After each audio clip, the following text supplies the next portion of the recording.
লিটন কুমার দাস, তাওহিদ হৃদয়দের শামীম পাটোয়ারির মতো বেশি বেশি করে ভাত খাওয়া উচিত। মজা করে বললেও কথাটা আসলে আমি মিন করেই বলেছি। তার কারণ আপনাদেরকে ব্যাখ্যা করবো আজকের এই ভিডিওতে। এই যে চলমান জিম্বাবুয়ের বিপক্ষে ওয়ানডে সিরিজে ছিটকে গেছেন লিটন কুমার দাস। মূলত তার হ্যামস্ট্রিংয়ের চোটটা হয়েছিল কবে? অস্ট্রেলিয়ার বিপক্ষে তৃতীয় ওয়ানডেতে। দেন তিনি বিগ সিরিজ টি-20 সিরিজটা মিস করেছিলেন, যেহেতু অস্ট্রেলিয়ার বিপক্ষে সিরিজ সেই হিসেবে বিগ সিরিজই ছিল। তারপরে জিম্বাবুয়ের বিপক্ষে টেস্টে তাকে রাখা হয়নি, এমনিতেই রাখা হয়নি, তার পরিবর্তে অমিতকে সুযোগ দেওয়া হয়েছিল এবং ওয়ানডে সিরিজে তিনি প্রথম ম্যাচে ছিলেন না। আশা করা হচ্ছিল দ্বিতীয় ম্যাচে কামব্যাক করবেন।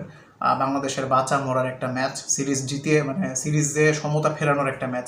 এই ম্যাচে হারলে সিরিজ শেষ। জিম্বাবুয়ের বিপক্ষে পরপর দুইটা সিরিজ হার, মানে তাদের ঘরের মাটিতে। তিনি আসতে পারলেন না, তার কারণ তার চোট এখনও পুরোপুরি সেরে ওঠেনি। এখন এই কথাটা কেন বললাম? এবার তাওহিদ হৃদয় একটু ব্যাক করি। সেই 2025 সালে ফেব্রুয়ারি মাসের 20 তারিখে তাওহিদ হৃদয় চ্যাম্পিয়ন্স ট্রফিতে ভারতের বিপক্ষে সেঞ্চুরি করেছিলেন। কিন্তু কি কষ্ট হয়েছিল তার সেঞ্চুরি করতে। 100টা রান করতে তার খুবই কষ্ট হয়েছিল। রান বের করতে তার কষ্ট হয়নি, মানে তিনি 100 রান করে হাঁপিয়ে যাচ্ছিলেন, ওই সময়টাতে হাঁপিয়ে গিয়েছিলেন। অন দ্য কন্ট্রারি, একই ম্যাচে শুভমান গিলও সেঞ্চুরি করেছেন। কতটা স্মুথ তিনি একটা সেঞ্চুরি করলেন, মনে হচ্ছে তিনি আরও 50টা ওভার ব্যাট করতে পারবেন, এরকম মনে হচ্ছিল। এবং সেই সময়ে অনফিল্ডে সৈয়দ আবিদ হোসেন সামি ভাই একটা ভিডিও করেছিলেন, যে আমাদের পুরোপুরি এক্স্যাক্ট আমি কোট করতে পারছি না, বাট আমার যতটুকু মনে আছে আমি সেটা বলছি, যে আমাদের প্লেয়ারদের হয়তো নিয়মিত 100 করার অভ্যাসটা নেই, বা 100 করার মতো ফিটনেসটাও হয়তো সঠিকভাবে তাদের নেই, তাদের ফিটনেসে হয়তো সমস্যা আছে।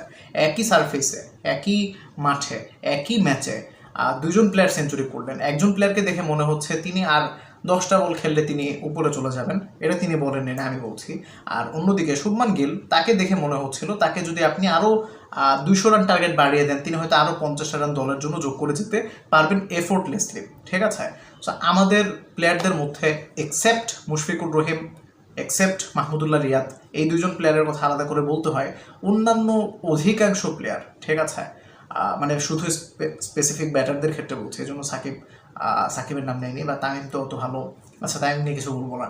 এনিওয়েজ, তো এই যে বললাম এতগুলো কথা, লিটন কুমার দাস তৃতীয় ম্যাচে অস্ট্রেলিয়ার বিপক্ষে 50 করেছিলেন। তার মিরপুর কার্ডস কাটিয়েছিলেন 50 করার যে একটা কার্ডস ছিল, সেই 50টা করতে যেয়ে তিনি অসুস্থ হয়ে যান। ঠিক আছে, সেই লিটনই আবার টেস্টে এফোর্টলেসলি সারাদিন ব্যাটিং করতে পারেন। সো ওয়ান ডেতে তাদের সমস্যাটা কোথায় হয় আমরা কেউ জানি না। ঠিক আছে, মানে একটু বেশি রান করতে গেলে দেখা যায় একটা পর্যায়ে তাদের মাঠের বাইরে চলে যেতে হয়। আমার এখনও মনে আছে জিম্বাবুয়ের বিপক্ষে তাদের ঘরের মাটিতে 2022-23 সালে আমরা একটা ওয়ানডে সিরিজ খেলেছিলাম। কার নেতৃত্বে সেটা মনে নেই। সেই সময় এনামুল হক বিজয় ছিল, আপনাদের কারো মনে আছে কিনা আমাকে জানাবেন। সেখানেও লিটন কুমার দাস বড় একটা নক খেলছিলেন, একটা পর্যায়ে তিনি মানে চোটে পড়ে বাইরে চলে যান। সো আমাদের প্লেয়ারদের সমস্যা আছে ওয়ানডেতে, বিশেষ করে যে প্লেয়ারটা টেস্টে সারাদিন এফোর্টলেসলি ব্যাটিং করেন, 5-6 নেমে দলের বিপদের হাল ধরেন 5-6 উইকেট চলে গেছে, তিনি নামলেন সকালে মর্নিং সেশনে, নেমে তিনি রাত পর্যন্ত থাকলেন, মানে বিকাল পর্যন্ত থাকলেন, সারাদিন ব্যাট করলেন, টেলদের নিয়ে ব্যাট করতে পারেন, সারাদিন শট খেলতে পারেন, সেই মানুষটাই ওয়ানডেতে এসে মানে খেই হারিয়ে ফেলেন। ফিটনেসটা কেমন যেন চেঞ্জ হয়ে যায়, এটা কেন হয় আমি ঠিক জানি না। এখন জিম্বাবুয়ের বিপক্ষে সিরিজ থেকে তিনি ছিটকে গেছেন, তার হচ্ছে মানে ইঞ্জুরিতেই তার অনেক বড় ম্যাচ মিস হয়েছে। আপনি দেখেন 25-এর এশিয়া কাপে তিনি মিস করেছেন পাকিস্তান ম্যাচ, ভারতের বিপক্ষে ম্যাচ, গুরুত্বপূর্ণ ম্যাচ ছিল।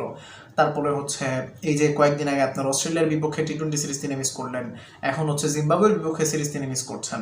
মানে টানা খেলে যাওয়ার যে একটা অভ্যাস, বা টানা খেলে যাওয়ার মতো যে একটা ফিটনেসের ব্যাপার সেটা কেন যেন আমাদের নেই। যদিও তিনি 3 ফরম্যাট প্লেয়ারদের একটু ধকল বেশি যায়, কিন্তু অন্যান্য দেশেও তো 3 ফরম্যাট প্লেয়ার আছে, 3টা ফরম্যাটেই সমান তালে খেলে যায়, পাশাপাশি ফ্র্যাঞ্চাইজ ক্রিকেটেও রেগুলার খেলে এমন প্লেয়ার তো আছে। সো ওই অ্যাবিলিটিটা থাকা উচিত ইন্টারন্যাশনাল প্লেয়ার হিসেবে। এই হচ্ছে আর কি আমার পারসেপশন। এই সমস্ত বিষয়ে আপনি ঠিক কী মনে করছেন? কেন আমাদের প্লেয়াররা টানা 3টা ফরম্যাট খেলতে গেলেই ইনজুরিতে পড়ে যায়? পেসাররা বাদে ব্যাটারদের ক্ষেত্রে বিশেষ করে এটা হলে খুবই দৃষ্টিকটু লাগে আর কি, আমার কাছে অন্তত। এনিওয়েজ, এই সমস্ত বিষয়ে আপনি কি মনে করছেন? লিটন কুমার দাসের বদলি হিসেবে পারভেজ হোসেন ইমনকে আনা হয়েছে। বেসিক্যালি এটা বলার জন্য ভিডিও করতে বসেছিলাম, কি বললাম জানি না। থ্যাংকস ফর ওয়াচিং, আসসালামু আলাইকুম।